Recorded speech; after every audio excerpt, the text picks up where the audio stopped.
Hi friends, welcome to M G time.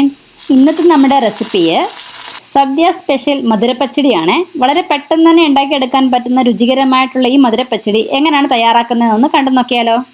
അതിനെ ഞാനിവിടെ നന്നായിട്ട് പഴുത്ത 2 നേന്ത്രപ്പഴമാണ് എടുത്തിരിക്കുന്നത്. ഇനി ഇതിന് തൊലിയെല്ലാം കളഞ്ഞ് ഇതേപോലെ ഒന്ന് കട്ട് ചെയ്ത് എടുത്തിട്ടുണ്ട്.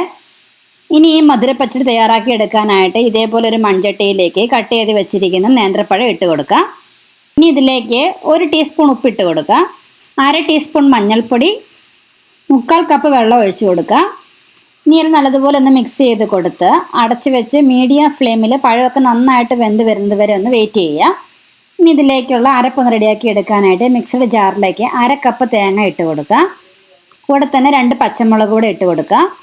ഇനി ഇതിലേക്ക് 1/4 കപ്പ് വെള്ളം കൂടെ ഒഴിച്ച് കൊടുത്ത് നല്ല സ്മൂത്ത് പേസ്റ്റ് ആയിട്ടൊന്ന് അരച്ചെടുക്കണം. ഇത് ഇപ്പോൾ ഒരു 5 മിനിറ്റ് ഒക്കെ ആയപ്പോൾ പഴം നന്നായിട്ട് വെന്ത് വന്നിട്ടുണ്ട്. ഇത് മതി. ഈ സമയമാകുമ്പോൾ ഇതിലേക്ക് മധുരത്തിന് ആവശ്യമായിട്ടുള്ള ശർക്കര ചേർത്ത് കൊടുക്കാം. ശർക്കരയ്ക്ക് പകരം പഞ്ചസാര വേണം ചേർത്ത് കൊടുക്കാവുന്നതാണ്. പഴത്തിൻ്റെ മധുരം അനുസരിച്ച് വേണം ശർക്കര ചേർത്ത് കൊടുക്കാനായിട്ട്. ഞാനിപ്പോൾ ഇവിടെ ഒരു 1/4 കപ്പാണ് എടുത്തിരിക്കുന്നത്. ഇനി ഈ ശർക്കരയൊക്കെ ഒന്ന് ഉരുകി വരണം, അതുവരെ ഒന്ന് ഇളക്കി കൊടുക്കാം. ഇത് ഇപ്പോൾ ശർക്കരയൊക്കെ ഒന്ന് ഉരുകി പഴത്തിൽ നല്ലതുപോലെ ഒന്ന് പിടിച്ച് വന്നിട്ടുണ്ട്. ഈ സമയമാകുമ്പം പഴം ഒന്ന് ചെറുതായിട്ടൊന്ന് നമുക്കൊന്ന് ഉടച്ചെടുക്കണം.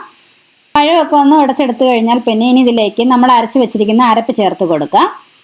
കൂടെ തന്നെ 1 ടീസ്പൂൺ കടുക് ഒന്ന് ചതച്ചെടുത്താണ് അത് ഇതിലേക്ക് ഇട്ട് കൊടുക്കുക. ഇനി എല്ലാം നന്നായിട്ടൊന്ന് ഇളക്കി കൊടുത്ത് നല്ലതുപോലെ ഒന്ന് യോജിപ്പിച്ച് എടുക്കുക. ഇനി ഇത് ചെറുതായിട്ടൊന്ന് തിളച്ച് തുടങ്ങുമ്പോൾ ഫ്ലെയിം ഓഫ് ചെയ്ത് കൊടുത്ത ശേഷം ഇതിലേക്ക് 1 കപ്പ് തൈര് ചേർത്ത് കൊടുക്കുക. തൈരും കൂടി ചേർത്ത് കൊടുത്ത് വീണ്ടും ഒന്നും കൂടി നല്ലതുപോലെ ഒന്ന് ഇളക്കി യോജിപ്പിച്ചെടുക്കുക. ഇനി ഇതിലേക്കൊന്ന് താളിച്ചൊഴിക്കാനായിട്ട് ചൂടായ ഒരു പാനിലേക്ക് 2 ടേബിൾ സ്പൂൺ വെളിച്ചെണ്ണ ഒഴിച്ചു കൊടുക്കുക. 1 ടീസ്പൂൺ കടുക് ഇട്ട് കൊടുക്കുക. കടുകൊക്കെ ഒന്ന് പൊട്ടി വരുമ്പോൾ ഇതിലേക്ക് 3 വറ്റൽമുളക് ഇട്ട് കൊടുക്കുക. മുളകൊക്കെ ഒന്ന് മൂത്ത് വരുമ്പോൾ ഇതിലേക്ക് കുറച്ച് കറിവേപ്പില ഇട്ട് കൊടുക്കുക. ഒന്ന് മിക്സ് ചെയ്ത് കൊടുത്ത് ഫ്ലെയിം ഓഫ് ചെയ്ത് കൊടുത്ത ശേഷം ആ ഒരു ചൂടോടുകൂടി തന്നെ നമ്മുടെ ഈ മധുര പച്ചടിയിലേക്ക് താളിച്ചത് ഒഴിച്ചു കൊടുക്കാവുന്നതാണ്.